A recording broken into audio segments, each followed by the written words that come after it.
Hi, hello guys. Today is Monday, December 4, 2023.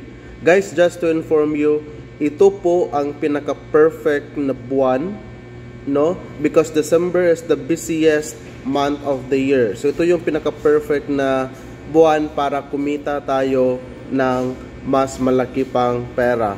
Just to inform you, sa panahon po ng December, hindi lang po sa Cebu kundi lahat po ng ating mga branches ay nagkakaroon po ng may mataas na booking volume. So, ngayon po guys is bigyan ko po kayo ng hint para hindi po kayo mawala ng hanap buhay kasi kadalasan yung mga modus natin, yung mga pag-violate natin sa mga rules ni Maxim is it will leads to disconnection of your account, or sometimes pag mabigat na yung pag-investigate namin, so possible na makuhaan kayo ng access. So sayang, no, imbes na ito yung panahon na kumita tayo ng malaki dahil sa napakaraming booking natin. So if you've noticed guys, so kaya iwasan po natin na gumawa ng mga hindi kaaya-aya, iwasan natin gumawa ng mga excuse me, ipinagbabawal sa kumpanya, no? Ang may advice ko lang po guys is number 1, panatilihing may enough na balance or balance sa inyong wallet para hindi po maipektuhan ang inyong ang inyong biyahe. So minsan po magkaroon ng problema sa ating refilling partner tulad ng 7-Eleven or kahit saan man. So yun po yung tandaan natin guys, dapat po ay gawin po nating 300 pesos yung maintaining balance, no?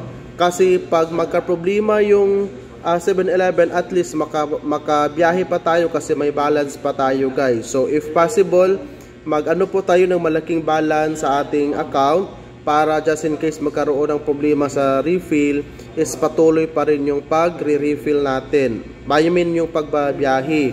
So again, uulitin ko po, so siguro pagod na kayong makinig nito, but ulitin ko po guys is iwasan po talaga natin gumawa ng hindi mabuti para manatiling active po tayo. Kasi once ma-detect po namin guys na palagi na po ninyong ginagawa yung mga pinagbabawal namin, is posibleng makuran po kayo ng access.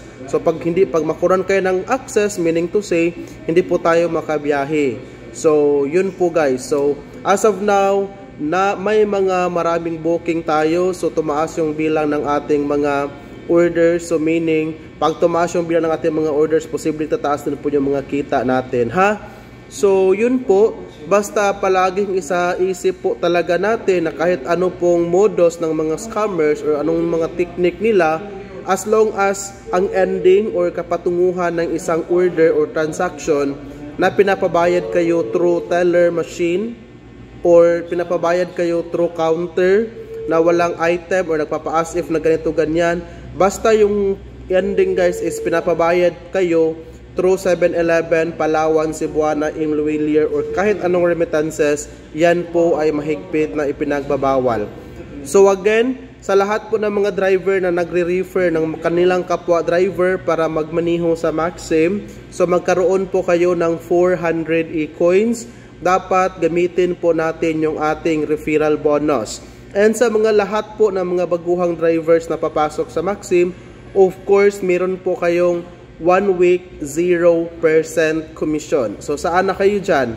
So halimbawa guys, sa isang araw is kikita po kayo or magkukonsume po kayo ng 300 e-coins. So ibig sabihin 300 araw-araw. So halimbawa papasada ka ng araw-araw talaga, Monday to Sunday. So sa isang week is merong 7 days. So 700 times 300. So magkaroon po kayo ng voucher na worth 2,100, no? That is 2,100 free from Maxim Company. And what if makikita kayo or magkukonsume kayo ng e-coins more than 300? So ilagay natin 400. So magkano yung makukuha mo as welcome kit? Of course, meron po tayong ino-offer na 0% commission sa lahat po ng ating mga baguhang drivers.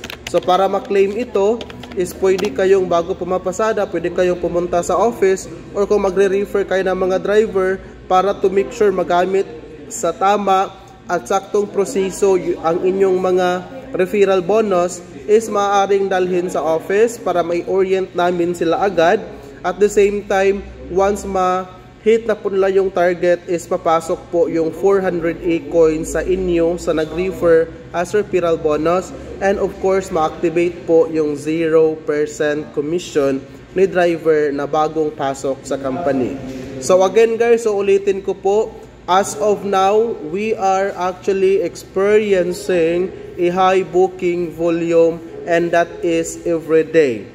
So thank you so much for patronizing our service, and sa mga partner riders natin, thank you so much for your hard work, and sa mga client po namin and customers, thank you so much for patronizing Maxim Service from the very beginning up to the present.